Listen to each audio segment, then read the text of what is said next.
everyone. As you can probably tell, I am not in my usual place. I'm not home right now, but I wanted to film a very quick intro into this video since it was done on Patreon during a live stream. So one of my most loyal patrons, Oliver, suggested this video for me, harking back to the days of the Napoleonic Wars videos and then Napoleon's Marshals videos that I did a while back on my channel. If you haven't watched those, go check them out. But this was a nice little revisit to the Battle of Borodino, and obviously, as the title suggests, the bloodiest day of the Napoleonic Wars. So I appreciate the suggestion, Oliver. It's always fun to revisit Napoleon. As much as I've done on him, I feel like I still have a lot to learn, so here we go.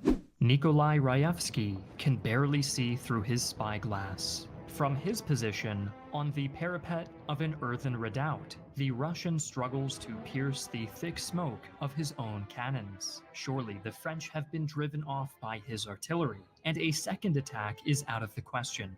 A staff officer interrupts his rumination with orders to shift position.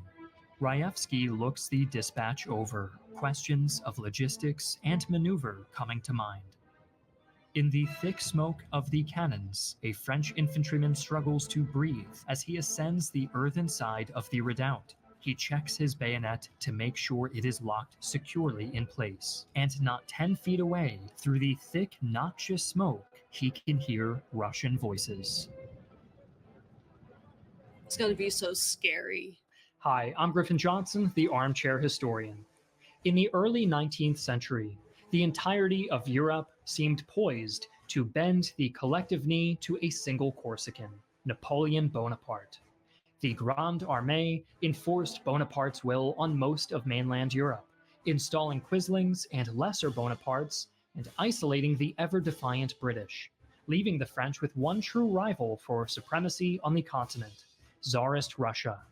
Resolved to ensure his was the only power in Europe, Napoleon turned his mighty force east, invading Russia and signing the death warrant of his empire.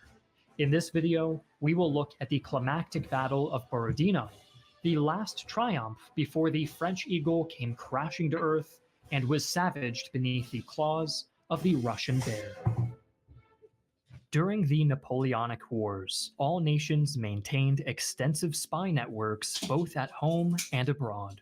France, in particular, benefited from the services of men like Joseph Fouché, who conducted numerous missions to infiltrate foreign governments, assassinate prominent officials, and sow disinformation among the emperor's many enemies. Luckily for us, France, in particular, benefited from the services of men like Joseph Fouché, who conducted numerous missions to infiltrate foreign governments, assassinate prominent officials, and sow disinformation among the emperor's many enemies. Napoleon led an army of 680,000 men, while the Russians called up 623,000 conscripts. Napoleon's force was a varied one, with units of cavalry and over 1,200 artillery pieces. A significant portion of Napoleon's numbers came from allied or vassal states.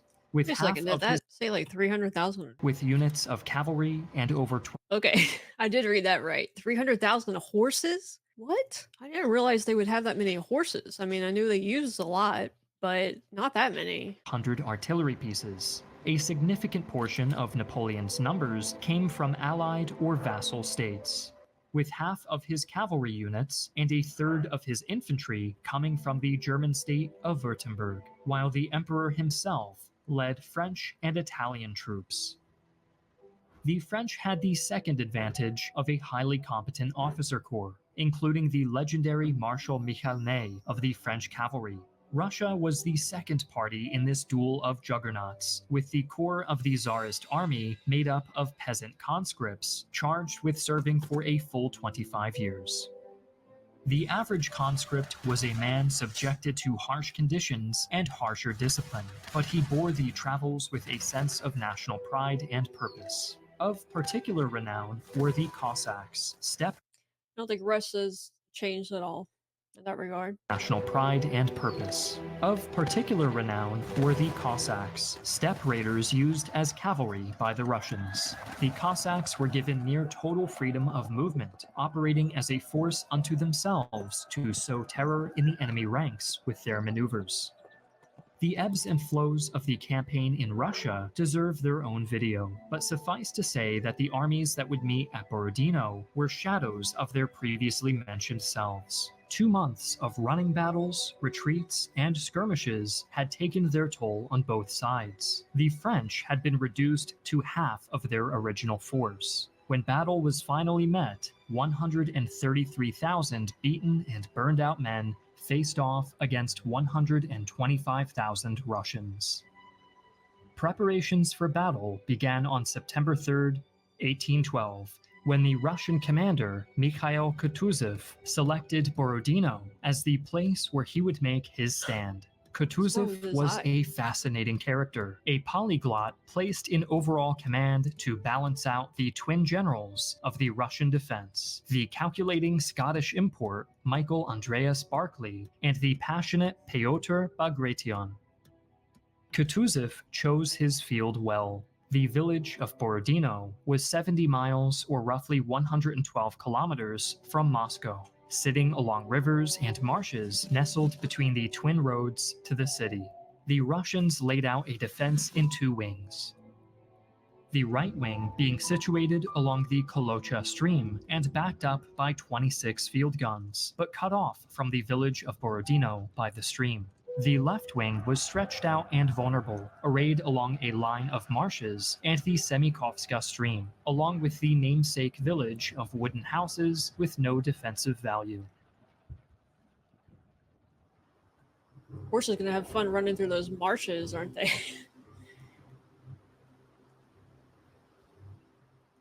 On September 5th, Napoleon's forces come across the Russian positions. The French quickly array themselves to strike on the weaker Russian left, focusing their initial efforts on a dug-in position called the Shevardino Redoubt. The cavalry open the battle, engaging with the Russian horse, while French infantry march on the redoubt itself.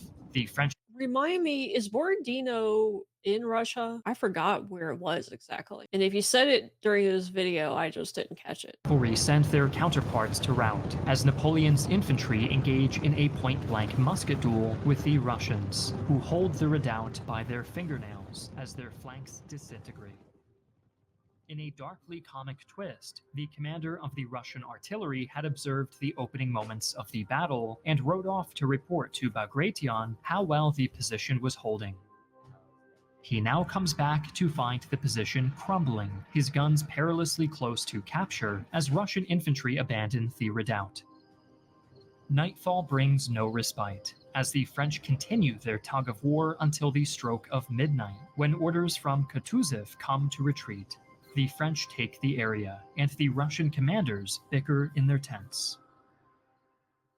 This initial engagement sees 18,000 Russians pitted against 25,000 French in a horrendous miscalculation. For now, an uneasy peace settles over Borodino. The Russians have no interest in sallying forth, while Napoleon feverishly finalizes his strategy, anticipating the arrival of his reserve artillery. The French emperor is presented with plans for a grand flanking maneuver, which he rejects outright, opting for a frontal assault. Kutuzov, meanwhile, opts for a vague defensive plan, holding out for as long as possible and refusing to commit his reserves until the last possible moment. The French construct bridges over the Kolocha above Borodino and array their guns to bombard the village. As the morning of the 7th dawns, Napoleon's officers read their men a proclamation from the emperor. Soldiers, here is the battle you have so much desired. The victory now depends on you. We have need of it. Victory will give us abundant supplies, good winter quarters, and a prompt return to our native land. Fight as you did at Austerlitz, Friedland, Vitebsk, and Smolensk, and posterity will remember with pride your conduct on this great day. May it be. You know what? Sorry, I'm not disregarding what the speech by Napoleon, but just looking at these soldiers, it just kind of like hit me like, what did it? And maybe Oliver can enlighten me on this because he does reenactments, but I would think that this would feel like fighting a war in a suit. I mean, they're so freaking dressed up for war, like for just going and killing. And I feel like, you know, you're going to get dirty, bloody, you're going to need to maneuver. I just feel like this is the worst kind of dress for this kind of activity. I know it's traditional dress back then, and they regarded war a little differently back then than we do now. So I understand. Which, by the way, I've got video coming up on uniform history, which I'm looking forward to. And posterity will remember with pride your conduct on this great day. May it be said of each of us, he fought in that great battle under the walls of Moscow. The French commit 85,000 men to Napoleon's grand assault, who will throw themselves at the Russians along a 1.5-mile or roughly 2-kilometer front stretching from a redoubt in the north commanded by Russian General Nikolai Raevsky to fetid marshland in the south. In the far south, a Polish contingent marches up the old Smolensk road to outflank the Russians. At 6 a.m. precisely, the French guns open up, hammering on the Russian soldiers in Borodino. Barclay orders his men to abandon the village and burn the Borodino bridge, but the Russians are already engaged. In 15 minutes, they lose over half their numbers, but succeed in burning the bridge as ordered. The French plant artillery on their side of the river in response, bringing the Russians' own cannon and Raevsky's redoubt quite literally under the gun. A half-hour later, Russians under Bagration face a French assault on their earthworks, or flèches, with Napoleon's forces marching through devastating canister shot and ambushes by Russian Jaegers as they make for the earthworks. The French are bloodied by their advance and driven off by the Russians, who hold their fortifications. At the same time, the Poles on the Smolensk road assault the village of Utitsa, which includes a hill with a commanding view of the battlefield. The Russians fight hard to hold the high ground, burning Utitsa itself in their bid to deny Napoleon. As the Poles continue to push on the village, French forces enter the nearby woods to clear the troublesome Jaegers. Both sides send reinforcements into the fights, and the struggle for Bagration's flèches is particularly fierce. A renewed French assault outpaces Russian reinforcements, and Bagration himself is injured. Though he successfully withdraws and survives, a rumor burns through his lines that the passionate commander is dead, critically wounding Russian morale. Bagration is carried to a medical tent where he begins issuing orders. At 9:30 a.m., Raevsky's redoubt sees its first attack. The French advance slowly on the fortification, unaware that many of its defenders have been siphoned off to other areas. The redoubt is a cramped affair, too small to hold any infantry, so the crews of their 18 guns inside are expected to both serve their pieces and defend the parapet. The Russian infantry mass outside the walls, while the cavalry stand on to the left rear of the fortification, and are severely bloodied by the French opening bombardment. Raevsky observes the battle from the parapet and sees an initial French assault repulsed by his infantry, but the general's celebration is short-lived, as the smoke from his weapons create an ad hoc smokescreen that the French use to mask a second push. Raevsky, ignorant of the French advance, receives word that Bagration has been injured and has requested he change positions. As he takes in this new order, Raevsky is suddenly forced to retreat before a wave of Napoleon's grenadiers, bayonets fixed and murder in their eyes. The French sweep Raevsky and his men from the redoubt. While the fighting rages at Bagration's flèches and Raevsky's redoubt, Napoleon commands an assault on the Russians' center-left with a majority cavalry force. The French riders blunder into the Russian lines and are at risk of being swamped by their Tsarist counterparts until a lancer unit makes a spectacular counter, sending the Russian horse scattering. The Russian infantry is made of sterner stuff and forms squares that catch the seemingly ascendant French cavalry in a withering crossfire. The Russians trip up the French so badly that their infantry are able to launch a bayonet charge against cavalry. Napoleon fails to commit his reserves into the fight, continually insisting he lacks sufficient intelligence to do so. Though it is reported the emperor is exhausted and utterly sleep-deprived, which may explain his bizarre decision here. Nevertheless, the Russians stand like stone in the face of Napoleon's attack and hold their positions for a full 2 hours. As the battle rages, Cossacks suddenly appear in a flanking maneuver on the French line. Barclay rides to assume command from Bagration and is stopped by the spectacle of the fight over Raevski's redoubt.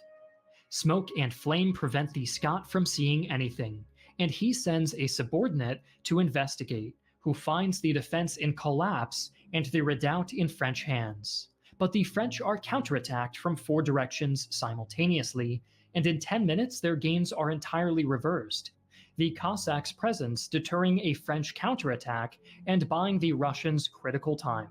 It is afternoon in Borodino, Raevski's redoubt has been recaptured, the Poles at Utitsa are finally and definitively repulsed, and the fortunes of battle seem to be shifting against Napoleon. It is now critical that the French retake Raevski's redoubt, and after hours' delay, thanks to the Cossacks and Russian artillery, Napoleon's men march once more. Barclay demurs on reinforcing the position, leaving whoever is defending the redoubt to their own devices. The redoubt is assaulted at 3 p.m., led by the French horse, who fly in to engage the defenders hand-to-hand with the French infantry close behind. The Russian infantry draw themselves up on elevated ground behind the redoubt, with conspicuous gaps in their line. The French cavalry leave the redoubt to engage the Russians, riding straight through the gaps in their own line, where they are set on by Barclay's cavalry in a bitter melee. On the whole, the Russians have steadily been pushed back despite winning tactical victories, and the defenders of Utitsa find themselves in a salient, which they pull out of in the late afternoon, leaving the village to finally fall to the Poles. Barclay sends a staff officer to Kutuzov to ask for reinforcements, and a chance to salvage something from this back and forth. Barclay's rider finds Kutuzov far off from the fighting, surrounded by an entourage of young and thoroughly debauched officers. Kutuzov is indignant at a report of Napoleon's progress, declaring that The Russian military hasn't changed. the messenger was clearly a drunkard who had not seen the real battle. We have victoriously repulsed the French attackers along the whole length of our front, and tomorrow I shall place myself at the head of the army and drive the enemy without more ado from the holy soil of Russia. Despite his outright delusional statements, Kutuzov orders Barclay to withdraw to better ground, convinced that at a minimum, the French have been desperately bloodied and he can marshal a grand counterattack the next day. Barclay knows this to be a folly and orders a general retreat. It is now 6 p.m. in Borodino, and the battle is finally over. There's like a tornado in the background coming towards them. I know it's smoke, but... Kutuzov declared himself the winner of a great victory and wrote a letter to Tsar Alexander informing him. The vainglorious general received 100,000 rubles and promotion to field marshal, all at the cost of 38 to 44,000 dead and wounded, which equates to roughly 34% of the troops committed to the fight. Kutuzov was not far off with his uninformed estimation of the French condition. Napoleon's forces were bloodied, with 30,000 killed and wounded, but Borodino allowed Napoleon to march on and occupy Moscow, a feat which logically should have led to the Tsar's surrender, a surrender which did not come. The Grande Armée emerged from Borodino a husk, exhausted and wretched, so they wintered in Moscow before their disastrous withdrawal back to warmer climes, marching not from the scene of a great victory, but to the beginning of Napoleon's end. Obviously, I've been through the Epic History TV Napoleon series. You know, I watched so many videos of the battles and stuff, it's hard to remember everything. I would have to probably watch them 2 or 3 times to really cement that, but I do have flashbacks to that video, some of the stuff he was talking about. I tell you what, like, seeing all of the animated men on the map and stuff, I mean, just that looked like a mess. But I can't imagine what the actual battlefield. I mean, I've seen painted depictions of it. It's just crazy. For some reason during this video, I was just thinking about like war now versus then, just the differences, how much has changed. I don't know if any videos exist like this, but it would be fun to go back and do like a series of videos on the history of warfare and like how the tactics have either changed or remained the same. Because I just love seeing like the progression of like progress throughout history and how war and militaries work. And just a little bookend, because I didn't do a proper outro for this either. I just want to thank you guys for watching. I look forward to reading your comments below, and if we continue with Napoleon, I will definitely include some of your comments in our next video. I'm trying to do that, trying to include you guys in the channel because you are my teachers. I learn a lot from you and appreciate that. And I hope that through my channel, even though I am learning myself, that maybe you guys pick up a fact or two that you didn't know either. So Roger says goodbye from afar. I don't have him here with me, but we appreciate you guys watching, and we'll see you next time.